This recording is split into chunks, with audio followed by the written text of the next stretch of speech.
Hello viewers, দীর্ঘ 7 বছর পরে পার্শ্ব শিক্ষক প্যারা টিচারদের আইনি জটিলতা কাটল।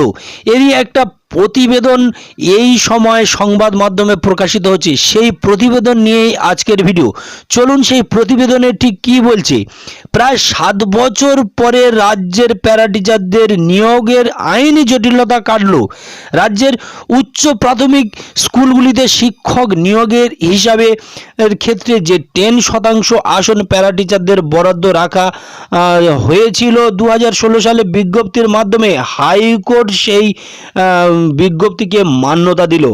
বিচারপতি মৌসুমী ভট্টাচার্য শুক্রবার তার রায়ে বলেন, প্যারা টিচার বা পার্শ্ব শিক্ষকদের জন্য সংরক্ষণ সরকারের নীতিগত সিদ্ধান্ত, এতে হস্তক্ষেপ করবে না আদালত।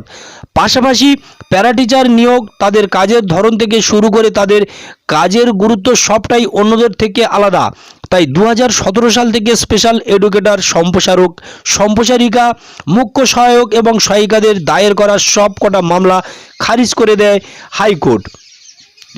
একই সঙ্গে বিচারপতি ভট্টাচার্য প্যারা টিচারদের নিয়োগের ক্ষেত্রে হাইকোর্টের স্থগিতাদেশও প্রত্যাহার করে নিয়েছেন। বাম আমলে উচ্চ প্রাথমিক এবং প্রাথমিকে 50,000-এরও বেশি পার্শ্ব শিক্ষক কর্মরত ছিলেন, কিন্তু অবসর এবং অন্যত্র চাকরি পাওয়ার কারণে সেই সংখ্যা কমতে কমতে এখন 42,000-এ ঠেকেছে।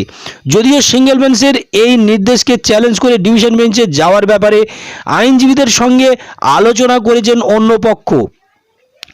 আদালতের বক্তব্য, প্যারা টিচারদের এই সংরক্ষণের আওতায় ঢোকার জন্য মামলা দায়ের করা সর্বশিক্ষা মিশনের অন্তর্গত স্পেশাল এডুকেটর, সম্প্রসারক, সম্প্রসারিকা সহ অন্য সমগোত্রীয় এমন কোনো নথি দিতে তারা পারেননি। যদিও মামলাকারীরা রাজ্যের এই বিজ্ঞপ্তি খারিজ এবং ওই সংরক্ষণের আওতায় তাদের যুক্ত করার দাবিতে আদালতে গিয়েছিল। মামলাকারীদের যুক্তি, সর্বশিক্ষা মিশন প্রকল্পের সঙ্গে তারাও যুক্ত, তাই এই অধিকার তাদেরও প্রাপ্য।